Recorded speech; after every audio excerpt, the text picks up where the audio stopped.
स्वागत है आपका भीम न्यूज इंडिया, देश के सबसे प्रमुख और विश्वसनीय चैनल में।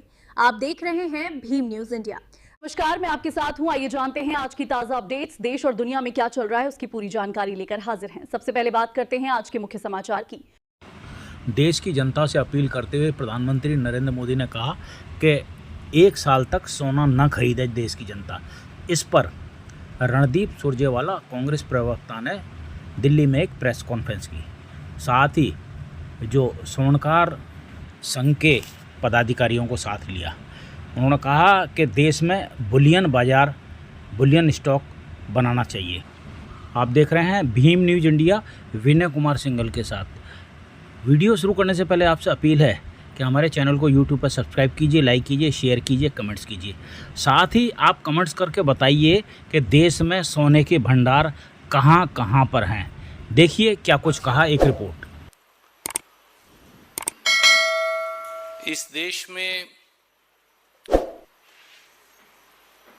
नोटबंदी, जीएसटी बंदी, कोरोना बंदी, सिलेंडर बंदी, आभूषण बंदी, केवल सांस बंदी बची है। 2 महत्वपूर्ण विषय लेकर हम आपके बीच में उपस्थित हैं। मैं वो शुरू करूं उससे पहले कुछ साथी मेरे साथ आए हैं जो कांग्रेस पार्टी से तो नहीं जुड़े, पर जो विषय मैं आपके समक्ष रखूंगा उससे जुड़े हैं।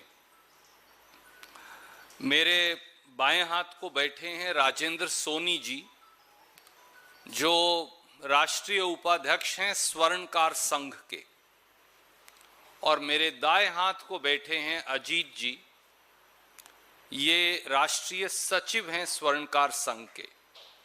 और एक और मेरे साथी बैठे हैं पवन वर्मा जी, जो हरियाणा के अध्यक्ष हैं स्वर्णकार संघ के। इनके बहुत सारे साथी और भी आना चाहते थे। मैंने अनुरोध किया कि सबको ज़रूरत नहीं, जब राष्ट्रीय स्वर्णकार संघ के मुख्य सदस्यगण आ जाएंगे तो बाकी सब प्रदेश इकाई भी मान लीजिए। दोस्तों, 22 अप्रैल 2024 को बांसवाड़ा राजस्थान में श्री नरेंद्र मोदी जी ने देश की बहनों, बेटियों और माताओं को कहा, एंड आई कोट, ये जीत गए तो आपका मंगलसूत्र छीन लेंगे। ठीक 2 साल बाद 10 मई 2026 को श्री नरेंद्र मोदी जी ने हैदराबाद, तेलंगाना में देश की बहनों, माताओं और बेटियों को कहा कि, एंड आई कोट, 1 साल तक सोने के गहने न खरीदें और सोना खरीदना बंद कर दें। अब पता चला कि हिंदुस्तान की बहनों, बेटियों और माताओं के आभूषण छीनने का असली प्लान क्या था। मित्रों, सोने के आभूषण और जेवर भारत की सांस्कृतिक विरासत की पहचान है, सामाजिक रीति रिवाजों का अभिन्न हिस्सा है, धार्मिक परंपराओं के निर्वहन में सौभाग्य, समृद्धि और शुभता की पहचान है, प्रतिबिंब है। भारतीय समाज में स्वर्ण आभूषण, जेवर न केवल करोड़ों करोड़ों माताओं, बहन और बेटियों के लिए एक सुरक्षा कवच है, बल्कि उल्लास, पवित्रता, उत्सव के माहौल और वैभव की पहचान भी है। ये हम सब जानते हैं। और यही नहीं, गांव से शहर तक स्वर्ण आभूषण यानी ज्वेलरी व सुनार के व्यापार में छोटे छोटे दुकानदारों, व्यापारियों, कारीगरों, कामगारों, दस्तकारों, इनकी रोजी रोटी का एकमात्र धंधा भी है ज्वेलरी बनाना, स्वर्ण आभूषण बनाना, बेचना, उसका व्यापार करना। देश का 90% से अधिक ज्वेलरी उद्योग छोटे छोटे दुकानदार, सुनार, एमएसएमई सेक्टर में है, 90%। और इसमें 3.5 करोड़ लोग लगे हैं। 3.5 करोड़ लोगों को देश का स्वर्ण आभूषण उद्योग रोजगार देता है, प्रत्यक्ष और परोक्ष दोनों तरीकों से। 10 मई 2026 को सोने के गहने नए खरीदने का मोदी सरकार का फरमान 3.5 करोड़ से अधिक छोटे छोटे ज्वेलरों, सुनारों, दुकानदारों, व्यापारियों, कारीगरों, कामगारों, इन सब के लिए तबाही का फरमान साबित हुआ है। और इसीलिए मेरे मित्र यहां आए। सत्ता के शीर्ष से पिछड़े वर्गों के इन मेहनतकश वर्मा, सुनार, स्वर्णकार समाज पर, उनके करोड़ों साथियों पर रोजी रोटी मिटाने वाला ये एक भयानक हमला किया गया है।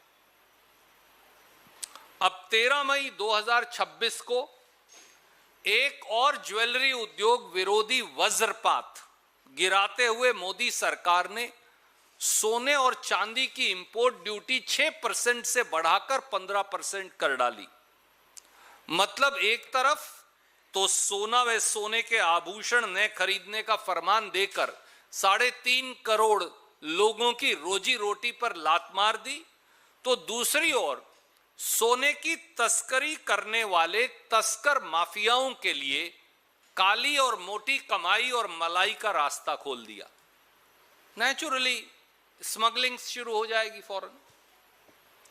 तो आइए सबसे पहले सुनार, वर्मा, स्वर्णकार, कामगार, दुकानदार, इनकी रोजगार बंदी के भाजपा सरकार के फरमान के वज्रपात के तीन अलग अलग असर देखते हैं। नंबर 1, भारत के जीडीपी में ज्वेलरी सेक्टर का योगदान 7% है।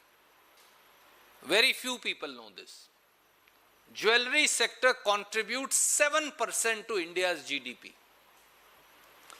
देश के कुल व्यापारिक निर्यात में ज्वेलरी सेक्टर 12% है।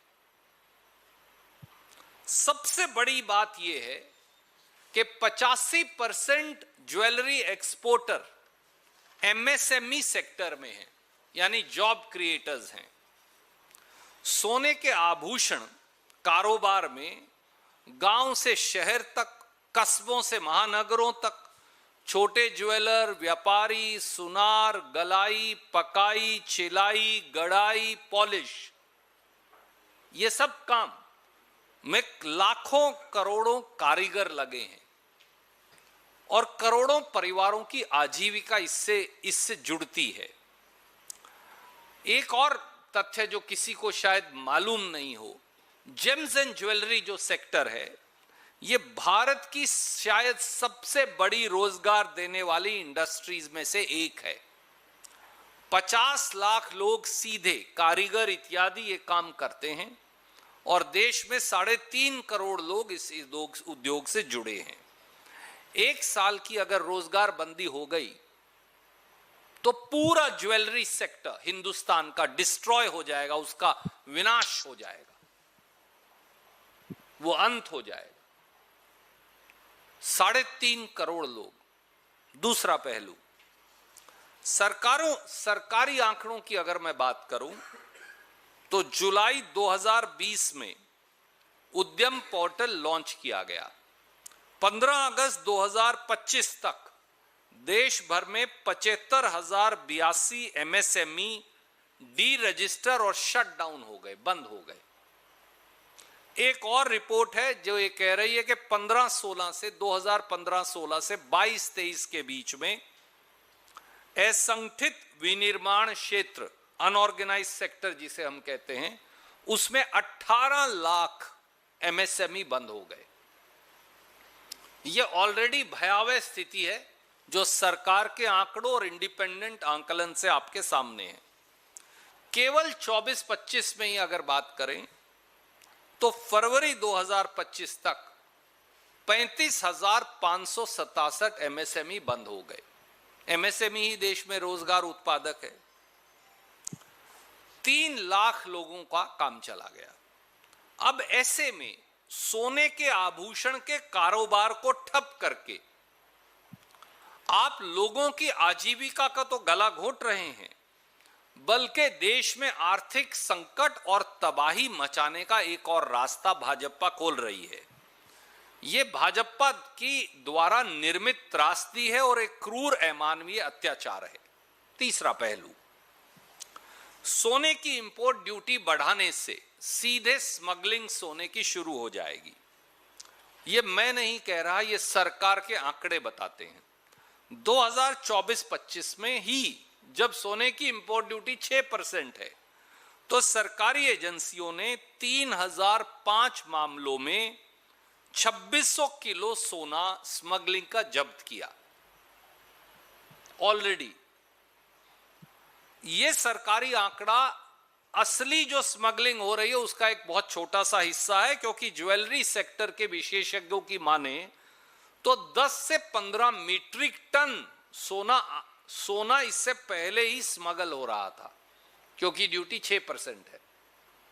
ये मैं नहीं कह रहा, ये उनके विशेषज्ञ कहते हैं।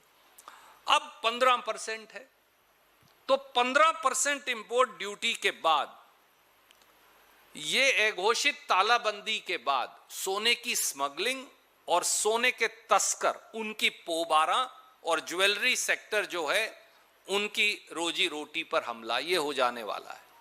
इसलिए मोदी सरकार से हमारे 5 सवाल हैं।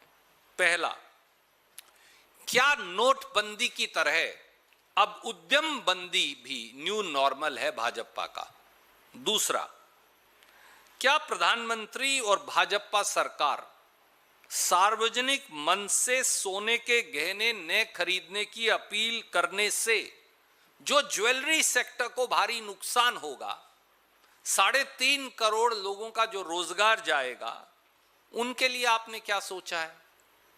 क्या ज्वेलरी सेक्टर से जुड़े 3.5 करोड़ स्वर्णकारों, वर्मा, सुनारों, कामगारों, दुकानदारों, उनके लिए कोई प्लान बीजेपी सरकार के पास है राहत का पैकेज देने की? तीसरा, अगर गोल्ड इंपोर्ट कम करना ही आपका मकसद है, तो सरकार को देश में गोल्ड ज्वेलरी की डिमांड सप्रेशन करने की बजाय देश में पहले से ही जो मौजूद सोना है उसकी आप गोल्ड मोबिलाइजेशन करके बुलियन बैंकिंग फ्रेमवर्क बनाने की नीति पर काम क्यों नहीं कर रहे? हम ऑल्टरनेटिव भी बता रहे हैं। देश में बहुत सारा सोना लॉकर्स में आइडियल पड़ा है। देश में सोना है तो आप उसको मोबिलाइजेशन करिए और एक बुलियन बैंकिंग फ्रेमवर्क क्रिएट करिए। आप क्यों नहीं कर रहे मोदी जी और भाजपा ऐसा? चौथा, क्या यह सही नहीं कि एक तरफ प्रधानमंत्री जी सलाह देते हैं लोगों को, भैया सोने के जेवर मत खरीदो 1 साल तक, दूसरी तरफ मोदी सरकार सोना खरीद रही है? यह कैसे हो सकता है दोस्तों?